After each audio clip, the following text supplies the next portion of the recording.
Okay, this is a station view level controller. It's a duplex pump controller. This is the main screen that you see here. The main screen is the main screen that the operator will walk into when he comes into the station. He can quickly see what the status of his station is, what pumps are running, if they're in auto. If he's doing volumetric flow calculations, it'll show the gallons per minute of flow. Up in the corner, you have a bar graph display. The bar graph display is a good reference point to see, based on your wet well level range, where that wet well level is. And then it's also displayed digitally here. We can simulate that level a little bit here, and you can see the bar graph going up, and it's gone up far enough where it's called in the second pump, so the operator can see that both pumps 1 and 2 are operating. To get to more of the advanced features, the unit will go to the menu, and here you can sequence through your alarm screens. If we enter, so this is the alarm screen, and what it'll do is it'll tell you the time and date and duration that it was an alarm, also when it was acknowledged, and when the alarm went away, when it was restored. If there's additional alarms, you can scroll through it, and it'll give you up to 14 of the last alarms that you've had in the system. And we'll escape out of here. Takes you back to the main screen.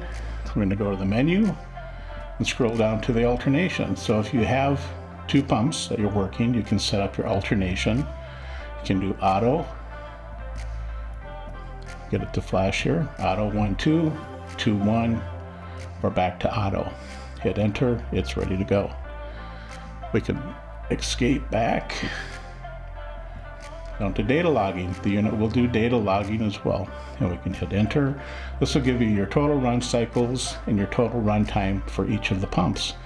There's an arrow up here that tells you can go to the right for additional information. And so today, 19 cycles, 62 minutes of run time, 36,019 gallons of flow that pump is accomplished, and 580 gallons per minute is what its pumping rate is.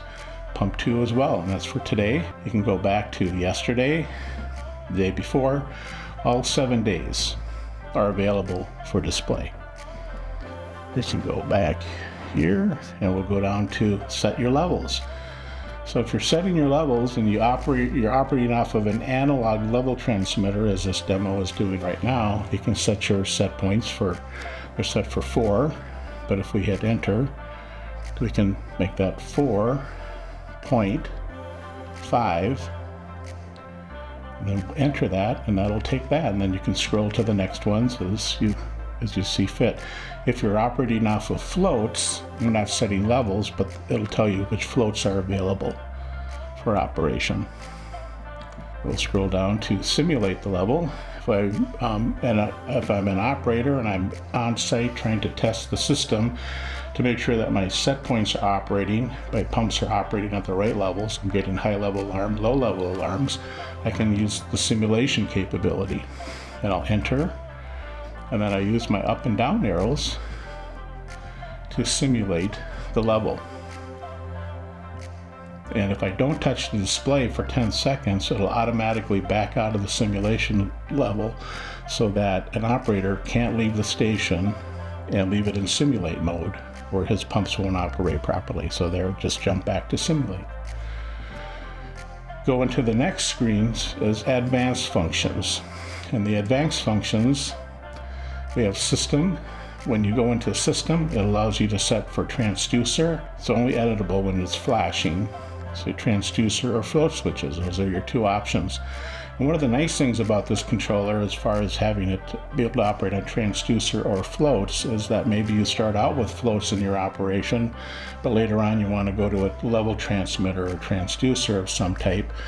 You can always switch this one controller over to the analog level sensor, so you don't have to update your control system and get a new type of controller in there. This will accommodate both. And escape and go down to sensor.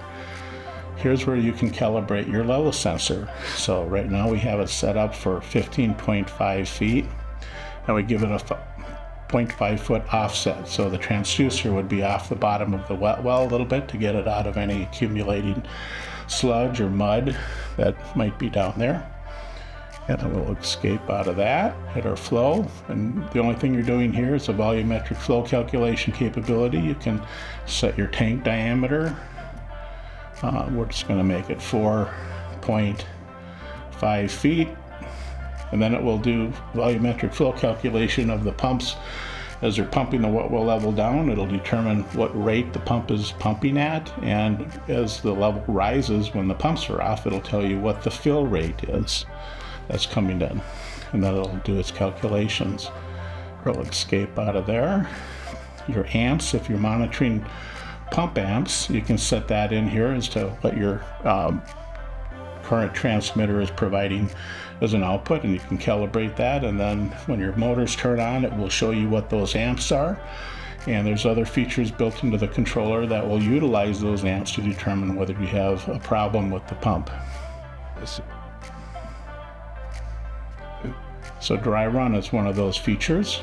If we hit enter, you can set in for your dry run amps. If the motor has pumped the wet well dry and it's just running, if it's running too long, it'll at a low amp rate, it'll go ahead and indicate an alarm, turn the pump off.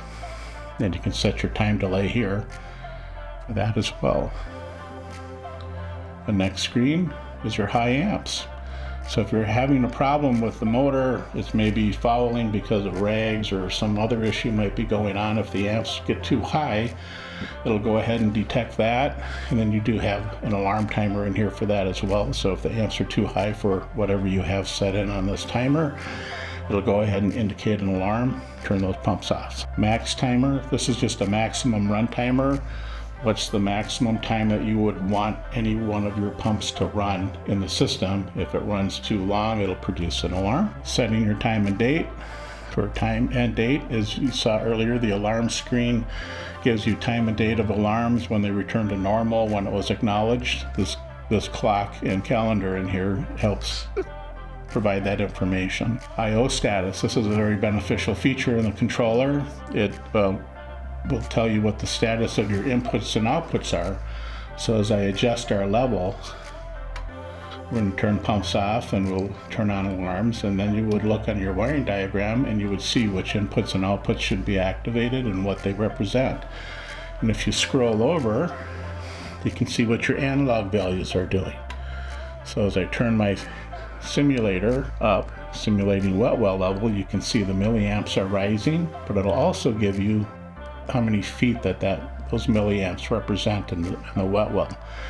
It's a very important feature. You don't have to have a multimeter or some special testing equipment to see which inputs and outputs are activated or what your analog signal is doing. This station view can also be password protected, preventing an unauthorized user from gaining access to the controller and setting set points or acknowledging alarms. Okay, the station view controller main operator display here gives you status up here to tell you which pumps are running, if they're in auto or if they're in a alternation mode or a fixed sequence mode, 2-1-1-2.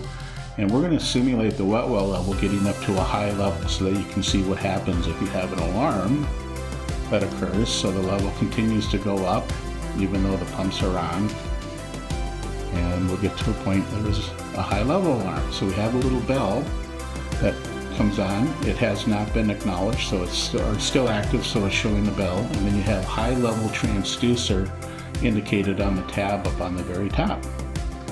And it'll stay that way until the level drops. Then it went away. But you can go back into your history by looking at your menu, go to your alarm, hit enter, and this will show that alarm history. When it turned on, when it returned to normal, when it was acknowledged, and when it was restored.